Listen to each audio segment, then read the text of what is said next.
a esta familia sin censura. Y vamos de anuncio en anuncio, porque fíjese los sábados, qué interesante. Está Renata Turrent de 1 a 2 de la tarde, quien seguramente dejará momentáneamente el programa por la campaña política. Después, de 2 a 3, Jairo Calixto Albarrán. De 3 a 4, la revelación del equipo de Sin Censura, el maestro, el abogado César Gutiérrez Priego. Y de 4 a 5 los sábados, tendremos las lecciones de otro maestro. Y me da mucho gusto saludarlo. Es Jesús Lemus, periodista de a pie, perseguido en tiempos de Calderón, encarcelado injustamente, fue compañero de prisión de los más grandes capos de la droga injustamente, autor de innumerables libros, el más reciente, El Licenciado, y se lo dije en cortito y se lo digo hoy públicamente, para mí, pues es un deleite escuchar sus reportes, sus investigaciones y cómo el tiempo también a él le ha dado la razón. Cosas que ha escrito en sus libros desde hace años, hoy se están confirmando, lo están reivindicando. Querido Jesús Lemus, te mando un abrazo, maestro.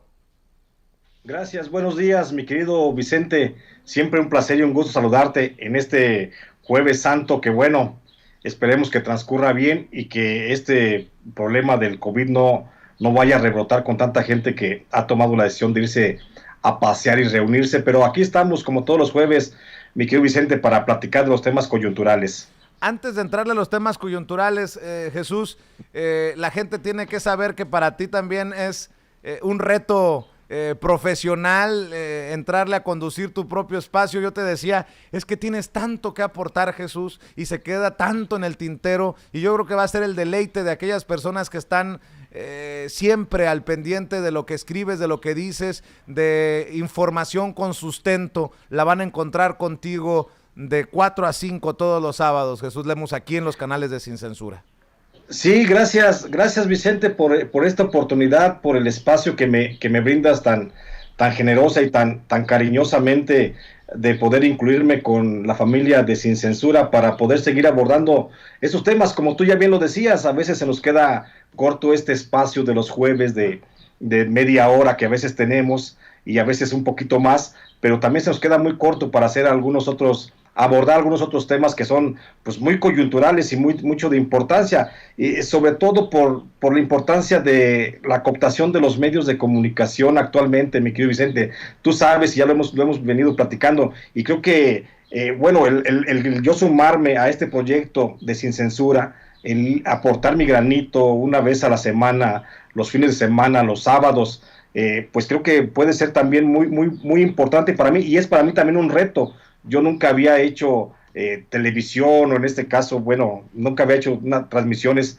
en vivo. Me cuesta trabajo hablar ante el público, así que le voy a pedir paciencia a nuestro auditorio, pero lo hago con muchas ganas y con mucha fe y por supuesto con mucha voluntad de poder seguirle aportando un poco al periodismo de México, que lo hemos dicho, Vicente, cada vez se hace menos porque cada vez hay empresas que se dedican pues a vender el silencio, y lo que hacemos aquí en Sin Censura pues se trata de difundir la verdad y hacer el periodismo honesto, vertical, que se requiere en México, donde también contribuimos de alguna forma al establecimiento de una democracia. Y entonces yo valoro de verdad mucho este espacio y el que me vas a brindar ahora los sábados a partir de las 4 a 5 de la tarde, para poder abordar a mayor profundidad otros muchos temas que muchas veces y en muchas partes pues no se tocan porque no conviene a muchas empresas. Y aquí en la familia Sin Censura, bueno, el único compromiso que tú nos has marcado pues es ese, el de hablar con la verdad, y la única línea que tenemos en Sin Censura es que no tenemos línea, y eso para mí es muy grato y muy reconfortante poder contribuir en esto, mi querido Vicente. Jesús, precisamente porque hay que hablar con la verdad, nos han dicho históricamente que el periodista no puede ser el protagonista no puede ser protagonista de la noticia, de la historia, pero en algún momento tú fuiste protagonista, eres protagonista por haber sido víctima de la persecución en tiempos de Calderón. Terminaste encarcelado injustamente por destapar desde el periodismo situaciones que incomodaron al presidente y que llevaron a Genaro García Luna a provocar uno de los episodios más amargos de tu vida, más aleccionadores también. Te planteo esto, como mi chamba también es provocar, pues sí, provocar reacciones. Déjame preguntar tu opinión acerca del caso de Artículo 19. Mucho se habla de que si Artículo 19 ha servido o no ha servido para defender a los periodistas. Yo soy crítico de Artículo 19 porque anduve rogándoles. Después de media docena de amenazas de muerte, por fin se posicionaron, pero se volvieron a olvidar del caso, no le dieron seguimiento. De Artículo 19 no volvimos ni a escuchar los buenos días. En el caso tuyo, Artículo 19, ¿fue factor? ¿Escuchaste de ellos? ¿Quieres comentar sobre eso?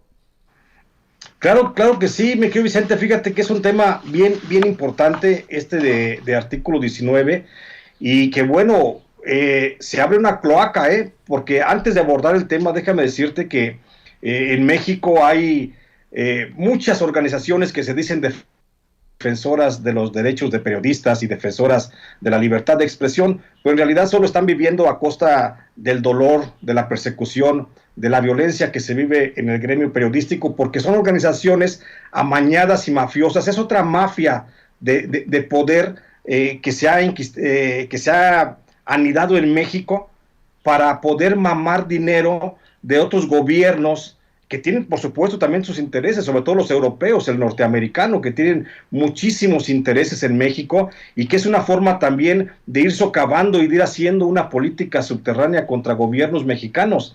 Te digo, en este caso está Reporteros Sin Frontera, está Artículo 19, está la famosa Casa de los Derechos de Periodistas, o sea, una bola de bandidos y de hijos de su chingada madre, y no lo puedo decir de otra forma, no los puedo catalogar de otra forma, mi querido Vicente, porque siempre que pienso en estos cabrones me gana el coraje, porque te voy a decir cómo fue mi situación.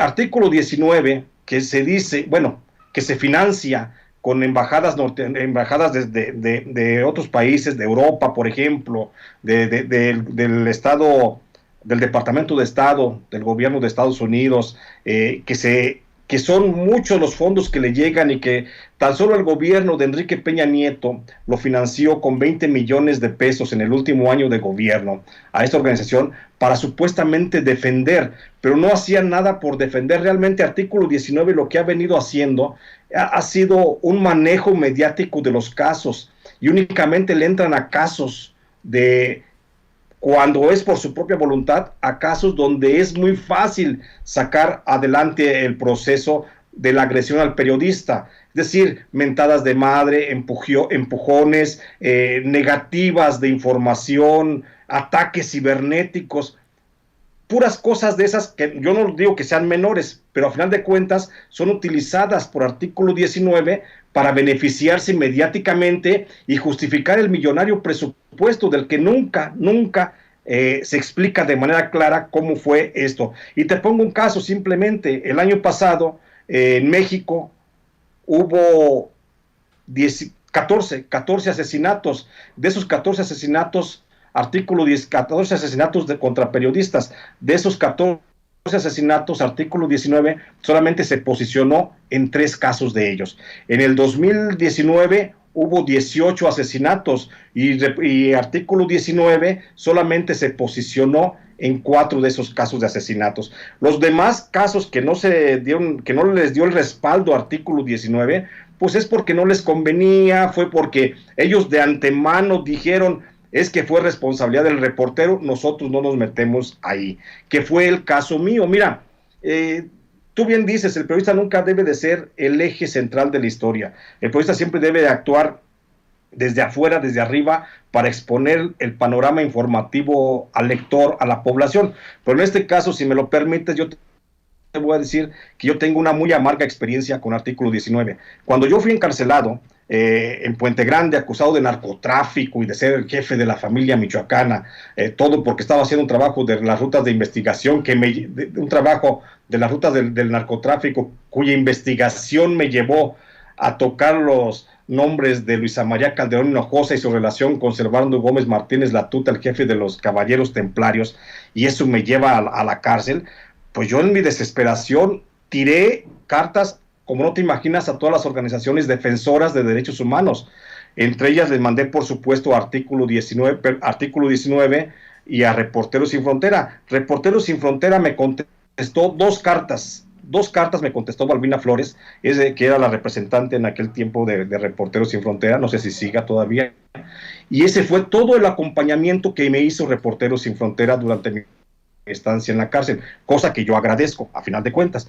Pero artículo 19 le mandé 3 cartas, mi querido Vicente, exponiéndole mi caso, pidiéndole su intervención, solicitándoles su ayuda, porque durante mi estancia asesinaron a los 3 abogados que llevaban mi caso. Entonces me quedé sin abogados, y lo que hice en ese momento fue mandarle 3 cartas a artículo 19, y esas cartas a la fecha no me han respondido, nunca tuve una respuesta. Mi esposa, por supuesto, también solicitó en ese momento vía telefónica la ayuda de artículo 19 para tratarles de exponer el caso. ¿Sabes cuántas veces le pasaron más allá de la recepción de la llamada telefónica? Ninguna, y fueron muchas veces las que llamó pidiendo la intervención de artículo 19 en mi caso. Es más, hasta el momento no existe un posicionamiento de artículo 19 sobre mi encarcelamiento injusto, del que finalmente resulté absuelto, del que finalmente salí con mis propios medios, mi querido Vicente, y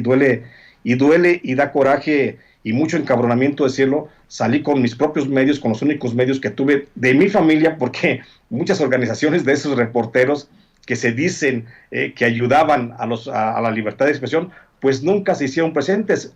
Por ahí luego se aparecieron los de la Casa de los Derechos de Periodistas de la Ciudad de México, pero fue para entregarme un apoyo de 3,000 pesos y les firmé un recibo por 5,000. Así, ese fue toda la ayuda que tuve de la Casa de los Derechos de Periodistas.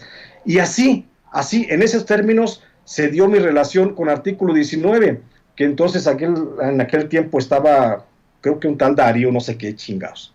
Entonces ni me acuerdo la verdad de su nombre. Es el que estaba está con Mexicanos contra la Corrupción y la Impunidad ahora, es ahora el que trabaja en Mexicanos contra la Corrupción y la Impunidad. Mira, pues ya, es Darío Ramírez, creo, y pues ya sabrás el tipo, ¿no? El tipo o más bien la calidad humana de cabrón, ¿no? Que ni siquiera tuvo la amabilidad de responderle a un preso, ya no digas a un periodista, a un preso que le pide ayuda, que siquiera hubiera contestado, no puedo porque eres narcotraficante, cabrón, y ya, ¿sí? Pero ni siquiera eso no tuvo ni la decencia. Y vaya que existía antecedente de mi trabajo periodístico, porque yo cuando fui encarcelado, yo ya tenía 20 años de ejercicio periodístico en Michoacán. Entonces ya se sabía quién era Jesús Lemus, así como para que fuera descalificado de que realmente era un narcotraficante. Llevaba 20 años haciendo ya periodismo en Michoacán, cuando fui secuestrado por la policía de Guanajuato y fui presentado como un narcotraficante ante el Ministerio Público, y fui luego llevado pues a la cárcel de Puente Grande. Te digo, desde donde escribí 3 cartas, y por ahí las tengo, y un día las debo de publicar, por supuesto. Ahí tengo las copias de las cartas que se mandaron. Entonces, sí quiero hacer mucho énfasis de que artículo 19, qué bueno que se pone hoy el dedo en la llaga, y qué bueno que se establece quién es en realidad esta organización, que te digo, se ha dedicado a nada. Porque también te voy a decir un hecho más reciente. En lo que va de este año, tengo conocimiento por los informes que emite el mecanismo de protección de periodistas de la Secretaría de Gobernación.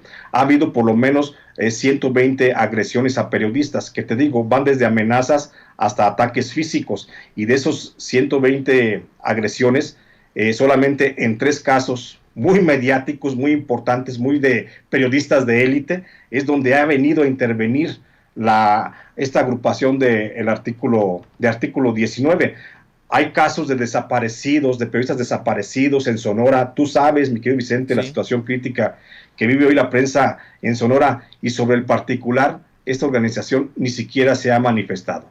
creo que debe de exigirse una rendición de cuentas, por supuesto, ya no por parte de ningún mecanismo, ya no por parte de ninguna autoridad, para que no se sienta como un ataque a la libertad de expresión, pero sí creo que desde los propios periodistas creo que debemos de plantear esa necesidad de que esas organizaciones carroñeras, como Reporteros Sin Frontera, Artículo 19, la Casa de los Derechos de Periodistas, entre otras, pero también hay otras, por supuesto, buenas, ¿sí? Entre otras organizaciones, deben de explicarle a los propios periodistas qué se está haciendo con ese dinero millonario que están recibiendo de gobiernos extranjeros, y no nada más de gobiernos extranjeros. Artículo 19 también recibe donaciones importantes de empresas millonarias que establecidas en México, que están medrando con los recursos, y hablo de minería, y hablo de automotrices, y hablo de empresas que se benefician con el agua.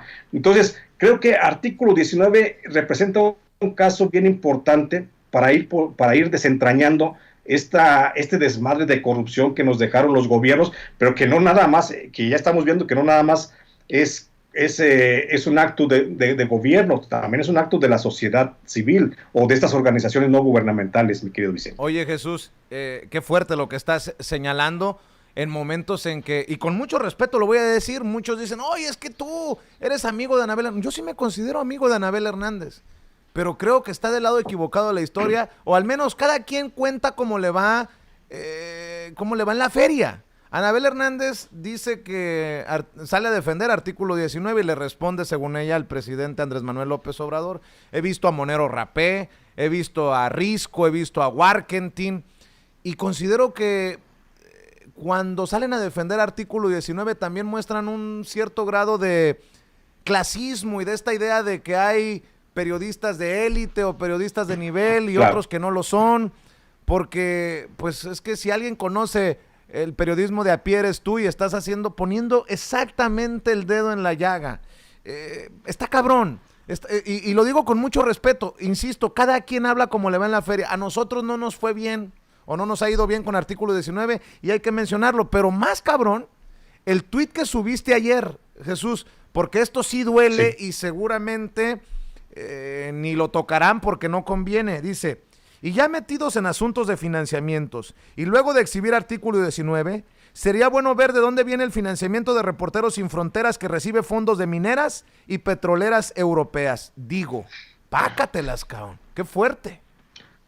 Es que sí, mi querido Vicente, no podemos soslayar ese asunto. Mira, pongamos los pies en la tierra. No podemos negar de que en México existen dos tipos de periodistas, básicamente: el periodismo de élite y el periodismo de a pie, el que andamos en la calle con los zapatos llenos de polvo y de lodo. Entonces, pero hay otro periodismo muy de élite, muy de cofradía, muy de amigos, muy de reunirse pues en las cúpulas, ¿no? Con las cúpulas del poder. Entonces, seguramente muchos de esos periodistas que están arriba, encumbrados en la élite, que los que asisten a cenas a las embajadas, los que asisten a reuniones con primeros ministros, los que asisten a reuniones particulares en la Secretaría de Gobernación, seguramente esos periodistas han sido beneficiados por parte de las acciones de Artículo 19 de Reporteros Sin Frontera. Pero yo te puedo dar testimonio, y aquí lo digo de manera muy clara. Estoy terminando un libro que habla precisamente de esos dos periodismos que existen en México, desde el periodismo de élite y del periodismo de a pie, el que ni siquiera es visto. Y entonces este periodismo de a pie es el que es olvidado por esas organizaciones, porque simplemente, ¿qué le va a representar Artículo 19 defender a un Jesús Lemus de Michoacán, que está encarcelado, acusado de narcotráfico? Por supuesto que es mejor defender a un no sé cómo se llame, que sufrió un atentado supuestamente en la Ciudad de México, donde su escolta resultó agredido, ¿no? Entonces, creo que son cosas, ellos se dedican, pues por supuesto, es más redituable y más rentable hacer un caso mediático de la censura criticable, por supuesto, que sufrió en su momento la periodista Carmen Aristegui. Es más rentable ese caso que defender a un periodista de Oaxaca, de Chiapas, de Guerrero, que escribe en un pequeño medio de información, en un muy modesto medio de información. Por supuesto que es más rentable eso, defender a Denise Dresser, criticar las posturas de crítica al trabajo periodístico de Loret de Mola, por ejemplo. Defender a Loret de Mola, está cabrón. Por supuesto, es que es más rentable defender a Loret de Mola que defender a un periodista que está desaparecido en estos momentos en Sonora, por ejemplo.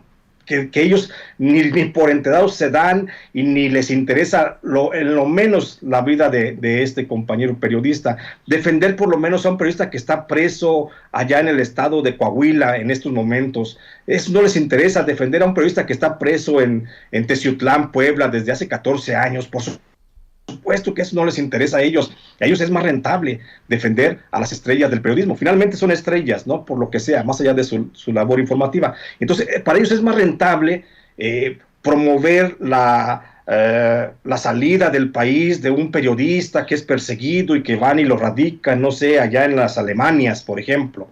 ¿Sí? Y olvidarse de la bola de cabrones que hacemos periodismo y que la jugamos al día a día en cualquier región del país.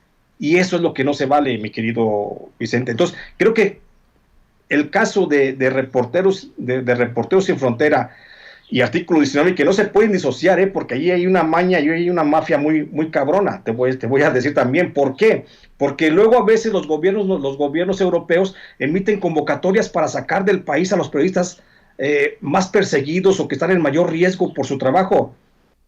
Y estos, la cofradía de Artículo 19 y Reporteros Sin Frontera, pues emite la convocatoria en un selecto grupo de amigos, y entre ellos se eligen quién se va 6 meses a Europa, quién se va 1 año a pasarse unas vacaciones allá en Alemania, en Italia, en Francia, en España sobre todo, ¿sí? Y a los que realmente están en riesgo ni siquiera voltean a verlos. Son una bola de hijos de la chingada, en pocas palabras, mi querido Vicente. Y disculpa porque a mí me gana bien fácil el rencor. Soy de mecha muy corta, pero sí me molesta ver estas actitudes de estas organizaciones que hoy se dicen sacrificadas y perseguidas solo porque el presidente de la República ha puesto el dedo en la llaga, y no es la primera ocasión. Ahorita qué bueno que lo dijo el presidente de la República desde una tribuna muy importante que es la mañanera, pero esa es una lucha que hemos tenido muchos periodistas constantemente, que hemos estado señalando mucho de manera insistente desde diversos foros, en donde por supuesto pues no hemos tenido gran resonancia. ¿Por qué? Pues porque son importantes estos señores, ¿sí? Porque después de Artículo 19, pues de ahí brincas a la Relatoría de Relaciones de Libertad de Expresión de la ONU, o de la cosa no sé qué de América Latina. O sea, son posiciones políticas para ir a engordar otros caldos, pues. Jesús, pero aquí como somos sin censura y escuchamos a todos, escuchemos las declaraciones de alguien que no piensa como nosotros, pero que creo que tiene todo el derecho de expresarse, porque, perdón por ser reiterativo, cada quien que habla como le va en la feria. Es Anabel Hernández, claro, entrevistada por Carmen Aristegui, en donde pues surge esto que da pie a que el presidente Andrés Manuel López Obrador se pronuncie.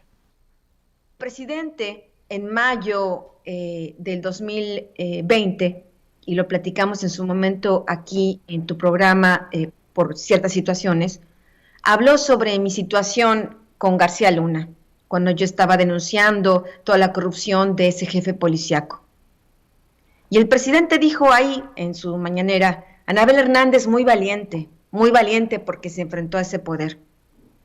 Yo le recuerdo al presidente de la República que él en su momento no dijo nada al respecto. Yo sí muy valiente, pero él se quedó callado. Él no hizo ningún pronunciamiento sobre García Luna, no hizo ningún pronunciamiento de apoyo a mi persona, no hizo ningún pronunciamiento de que no maten a Anabel Hernández. Pero yo voy a recordar hoy, esta mañana, quién sí lo hizo. Cuando un grupo de hombres armados, 11 hombres armados, en diciembre de 2013, entró a mi casa para asesinarme, la única organización internacional que tuvo el valor, que tuvo la integridad para presentarse y acompañarme en todo este proceso jurídico, donde ha habido, por cierto, impunidad, ha sido Artículo 19. Así bueno, que para mí Artículo 19...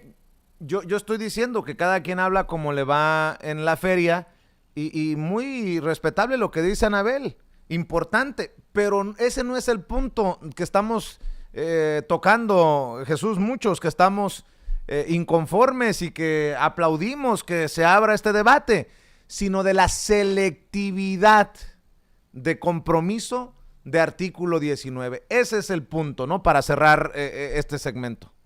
Estoy de acuerdo contigo, mi querido Vicente. Creo que tú bien lo dices, cada quien habla como le va en la feria. A ti y a mí creo que no nos fue muy bien con artículo 19. Hablo por mí, a mí me fue muy mal con artículo 19. Simplemente no fui del interés de ellos. Mi caso simplemente pasó de noche. Y bueno, yo respeto mucho el trabajo de Anabel Hernández. Para mí es una excelente periodista, una extraordinaria periodista. Lo sigo de manera constante porque siempre marca luz para seguir trabajando. Pero imagínate si yo tuviera que manifestar hoy mi rencor porque no se mencionó mi caso en las esferas de la presidencia, en las esferas del secretario. Chingados, ni siquiera los periodistas de mi pueblo me respaldaron. Entonces, periodistas a los que yo enseñé, mi querido Vicente, periodistas a los que prácticamente les quité lo burro, les enseñé la O por lo redondo, les enseñé a acentuar, chingado. Ni siquiera se manifestaron a mi favor. Una carta no recibí de ellos. No recibí ni siquiera un posicionamiento, decir, oye, qué lástima que este cabrón está en la cárcel y que se lleve a cabo un proceso ajustado a derecho. Ni siquiera eso. Al contrario, fui señalado de narcoperiodista, de pseudoperiodista y de tantas cosas que por ahí me indilgó la Secretaría de Seguridad Pública de Genaro García Luna. Mi vida, por supuesto, que también estuvo en riesgos, corrí por supuesto, peligro, me iban a ejecutar, lo he platicado hasta el cansancio eso, pero si mi caso no fue ni siquiera tocado por los periodistas de mi pueblo, imagínate menos por la bola de periodistas allá del estado de Michoacán, pues por supuesto pasó de noche para los periodistas del estado de todo el país, y por supuesto que también pasó de noche para las altas esferas del gobierno. ¿Quién se iba a fijar? Lo que sí da coraje es que haya pasado de noche para organismos como artículo 19, que se supone que reciben un millonario presupuesto al año para la defensa y la protección de los periodistas, y no lo aplican de esa forma. ¿Por qué? Porque ellos prefieren tener un fondo de recursos para poder sacar en un momento determinado del país y mandarlo y cuidarlo allá en Europa a algún periodista de esa caterva, ¿sí? Pero no un periodista que está desplazado, perseguido. Yo te puedo contar por decenas los casos de periodistas agredidos en todo el país, mi querido Vicente, porque me he estado dedicando en los últimos meses justamente a hacer esa radiografía que ya te platico que estoy haciendo, y que bueno, aquí ya la ventilé, que estoy haciendo ese trabajo de investigación, ese trabajo de libro de cómo está el periodismo, porque precisamente estoy exponiendo la realidad de lo que está pasando. Pero bueno, ojalá que a los periodistas que les fue bien, pues que lo defiendan bien artículo 19. A los periodistas que nos fue mal, pues que hablemos con toda franqueza lo que fue artículo 19 y que realmente haya una explicación a fondo del manejo de recursos de esta organización, que yo incluyo también a Reporteros Sin Frontera, porque Reporteros Sin Frontera en este momento están muy quietecitos. Están así como que no quieren que les toquen ni el aire, pero también ahí hay una gran corrupción dentro de la representación en México de Reporteros Sin Frontera, y eso se debe de revisar, mi querido Vicente.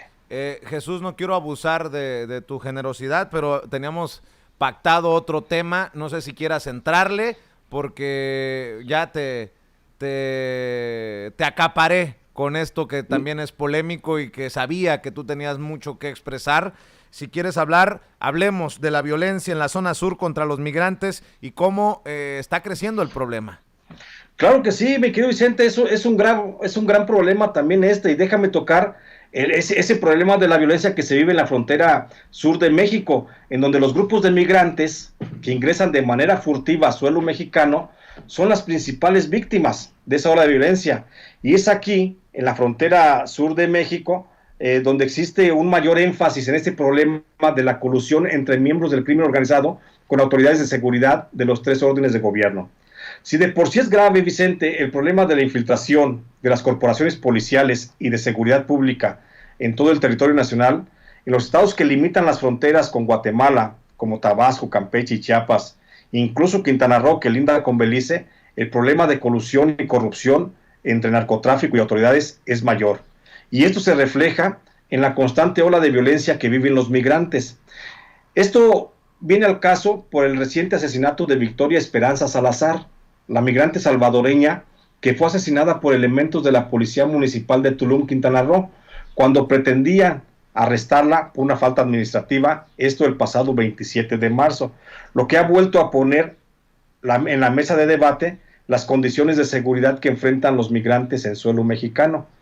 El problema de la violencia contra los migrantes es un problema complejo, mi querido Vicente, y eso hay que decirlo, no hay duda de eso, pero también hay que señalar que es un problema que deriva del estado de corrupción que se permitió por décadas, cuando el crimen organizado y las policías y los cuerpos de seguridad federal y locales eran uno solo, lo que llevó como consecuencia que las agresiones a los inmigrantes fuera un problema invisible. Hoy ese problema ya no se puede ocultar. Hoy son miles de migrantes centroamericanos del Caribe, del Cono Sur de América, de Asia y África, los que se encuentran sometidos a una ola de violencia que ha venido en aumento en los últimos 5 años, en donde tanto miembros del crimen organizado como de las policías locales son los agresores. El problema de la violencia contra los migrantes parte de un hecho muy simple. La autoridad mexicana, me refiero al Instituto Nacional de Migración, ni siquiera tiene una cifra exacta de cuántos son los migrantes y mucho menos quiénes son los que cruzan de manera constante desde Guatemala y Belice a suelo mexicano. Se presume, y eso es solo una presunción de algunas organizaciones defensoras de derechos de los migrantes, que al año son más de 1.200.000 personas migrantes las que ingresan de manera ilegal a México. De estos, solamente entre un 7 a un 9%, es decir, en promedio 108,000 migrantes son repatriados anualmente a sus países de origen. Con esa cantidad de repatriados, en forma anual, por lo menos 1.100.000 migrantes son los que se van quedando a vivir en México, de los que a su vez solamente un promedio anual de 20,000 migrantes logran su cometido de cruzar la frontera con Estados Unidos, lo que hacen de forma ilegal o mediante la obtención del asilo político. Pero en resumidas cuentas, cada año se quedan a vivir en nuestro país por lo menos 1 millón de refugiados, los que en su mayoría se mantienen en la ilegalidad al no tramitar su residencia legal en el país, lo que los convierte en víctimas seguras de grupos del narcotráfico y del crimen organizado, que los utilizan para sus labores delictivas o los someten a la extorsión bajo la amenaza de entregarlos a las autoridades migratorias. Los principales grupos delincuenciales que han hecho de los migrantes una fuente explotable de recursos económicos y mano de obra barata son las pandillas que están asociadas con el cártel de los Zetas, los conocidos como el Grupo Operativo de los Zetas, Grupo Operativo Zetas y Fuerzas Especiales Zetas, los que tienen su dominio en el estado de Tamaulipas, pero que también operan en la zona fronteriza de Chiapas, Campeche y Tabasco. En esas 3 entidades también están operando los grupos delictivos de los Metro, los Rojos, el Grupo Dragones, los Fresitas y los Ciclones, grupos armados que trabajan en colaboración con algunas policías municipales pagadas por el Cártel del Golfo. Igual sucede en Quintana Roo, donde el Cártel del Golfo opera a través del grupo delictivo conocido como los Talibanes. A estos grupos delictivos que operan en Tabasco, Chiapas y Campeche, se suman también la presencia de del grupo de los Queenies, que pertenece al Cártel Jalisco Nueva Generación, así como los grupos de los Tena y del Gallito, 2 brazos armados del Cártel de la Familia Michoacana y del Cártel de los Caballeros Templarios, respectivamente. Otros grupos que han hecho un botín de las condiciones precarias en las que viven cientos de miles de migrantes que se quedan asentados en los estados del sur son los Ardillos y los Rojos, asociados con el Cártel de los Beltrán Leiva, además de los Aztecas Junior, una escisión del grupo de los aztecas que operan en Chihuahua y que con el respaldo del Cártel de Juárez se han extendido hacia la frontera con Guatemala. Igualmente, otras organizaciones criminales que se han asentado en Quintana Roo, que han empujado al alza los índices de violencia contra migrantes, es el Cártel de Sinaloa, el que opera en las principales ciudades de esta entidad a través de los grupos del Tigre y el 28, los que antes solo estaban presentes en la península de Baja California. La presencia de estos grupos criminales y el despojo bajo el que viven cientos de miles de migrantes que huyeron de la violencia en sus países sin saber que lo mismo encontrarían al llegar a México, es lo que ha hecho que los índices de violencia contra este sector vayan en aumento. Así, el asesinato de Victoria Esperanza Salazar, que ha sido de impacto mediático importante, no es un hecho aislado. Este feminicidio se suma a los 2.823 homicidios que han tenido que pagar los migrantes solo entre el 2018 y el 2020, que es una cifra negra que obliga a revisar esta ola de violencia. Pero no solo son los homicidios contra migrantes los que han venido a empujar al alza la violencia en estos años. También secuestros, extorsiones, robos, trata de persona y hasta actos de esclavismo han venido creciendo en forma alarmante sin que la autoridad haga algo para frenar esta ola de violencia. Solo en lo que hace a los homicidios contra migrantes del 2018 al 2020, en Tabasco se han registrado 274. En Veracruz, que es un estado de paso, ya suman 436. En Quintana Roo se han registrado 289. En Campeche 278, mientras que en Chiapas ya suman 1,546 homicidios contra migrantes. Pero de todos estos homicidios, todos con carpetas de investigación, por lo menos el 92% está atribuido a miembros del crimen organizado. El 63% de estos 2,823 asesinatos, los homicidios ocurrieron después del secuestro de las víctimas por parte de grupos delincuenciales. El 12% está relacionado con actos de asalto o robo contra las víctimas y el 11% se vincula con actos de extorsión o cobro de piso. De todas las víctimas acumuladas por homicidio, por lo menos el 21% corresponde a mujeres y el 79% fue cometido contra hombres. De las mujeres asesinadas por el crimen organizado, el 63% tenía entre 25 y 45 años de edad. El 23% era de más de 46 años y el 14% fueron mujeres entre los 16 a los 24 años. De todos los hombres migrantes asesinados por el crimen organizado en los últimos 3 años, el 18% fue contra jóvenes entre los 14 y los 25 años de edad. El 78% tenía entre 26 y 50 años, en tanto que el 4% tenía más de 51 años de edad. Por eso cobra relevancia, mi querido Vicente, lo que dijo el presidente de El Salvador, Nayib Bukele, al referirse recientemente al problema de la violencia contra los migrantes que ingresan a México por su frontera sur, de lo que dijo que el problema es mayor de lo que se observa, y consideró que hay más agresiones, y más agresores, y más víctimas, y ahora corresponde al gobierno federal darle una solución a este problema. Este es mi reporte, mi querido Vicente. Pues de eso y muchas cosas más, espero que la gente se informe en tu espacio que conducirás orgullosamente, y lo digo por la confianza, porque no es poca cosa. Gracias. Que un Jesús Lemus con tantos libros escritos, con tanto bagaje, con tantos años de experiencia, decida lanzarse al ruedo para conducir su espacio en los canales de Sin Censura TV y Sin Censura Media. Búsquelo todos los sábados de 4 a 5 de la tarde después del programa del abogado César Gutiérrez Priego. Para mí es un deleite escucharte, mi querido Jesús, y sobre todo decirte que es un honor aprender del maestro.